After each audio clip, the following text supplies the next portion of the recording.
असदुद्दीन ओवैसी के बंगले के गेट पर तोड़फोड़ की गई है। दिल्ली वाक़े 24 अशोका रोड पर यह तोड़फोड़ हुई है। नेम प्लेट ट्यूबलाइट को नुकसान पहुंचाया गया है। वहीं पुलिस ने 5 लोगों को हिरासत में लिया है।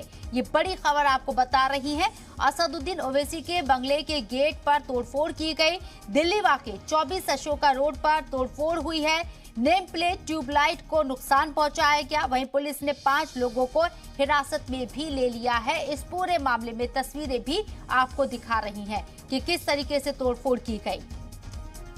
और हमारे साथ हमारे नुमाइंदे शोएब रजा मौजूद हैं। बात करने के लिए उनका रुख करते हैं। शोएब, पूरा मामला समझना चाहेंगे। देखिए, जो अशोका रोड पर मौजूद है ओवैसी का जो सरकारी आवास है, सांसद होने के नाते उनको मिला हुआ है।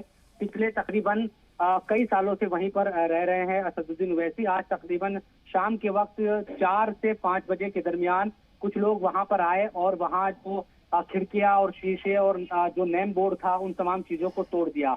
बाद में ये पता चला, क्योंकि एक प्रेस नोट भी जारी किया गया, हिंदू सेना नाम से एक संगठन है जिसने इसकी जिम्मेदारी ली है। पुलिस को जैसे ही जानकारी मिली वो उस मौके पर पुलिस पहुंची और तकरीबन इस संगठन के 4 से 5 कार्यकर्ताओं को या सदस्यों को हिरासत में ले लिया। जो संसद मार्ग थाना है दिल्ली में, वहां पर काफी देर तक हंगामा चलता रहा, क्योंकि एमआईएम भी के जो मेंबरान थे या जो रुकन है और जो दिल्ली प्रदेश अध्यक्ष है कलीमुल हफीज, वो भी वहां पर पहुंच गए और इन लोगों के खिलाफ सख्त कार्रवाई करने की मांग की जाने लगी।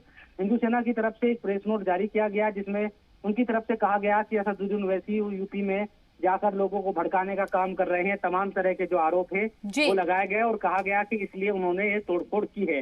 हालांकि इससे पहले भी 1-2 बार इस तरह के मामले सामने आए हैं। बिल्कुल जो इलेक्शन कमीशन ऑफ इंडिया का ऑफिस है अशोका रोड पर, उसके बराबर में ही असदुद्दीन ओवैसी का घर है। और चूंकि कई बार से एमपी है असदुद्दीन ओवैसी और वही आवास ओवैसी का है, तो वहां पर ये भी कहा जाता है कि इतना संवेदनशील एक तरीके से मामला होने के बावजूद भी जो सुरक्षा पुलिस की वहां पर होनी चाहिए वो नजर नहीं आती और इस तरह के मामले हैं वो कई बार असदुद्दीन ओवैसी के आवास पर एक तरीके से होते नजर आते हैं। तो अभी पुलिस कह रही है कि इस मामले में जो भी कानूनी कार्रवाई है वो कर रही है, लेकिन ये पूरा जो मामला है वो सियासी ज्यादा नजर आता है शबनम। और एक तरीके से क्योंकि उत्तर प्रदेश में चुनाव भी है, तो कहीं ना कहीं असदुद्दीन ओवैसी, कल भी हम देख रहे हैं कि संभल में ओवैसी की रैली है, पश्चिम यूपी में बहुत सक्रिय हैं, तो उस सब के बीच ये घटना होना और ज्यादा सियासी पारे को चढ़ा देती है। चलिए, बहुत बहुत शुक्रिया शोएब आपका तमाम जानकारी हम तक पहुंचाने के लिए।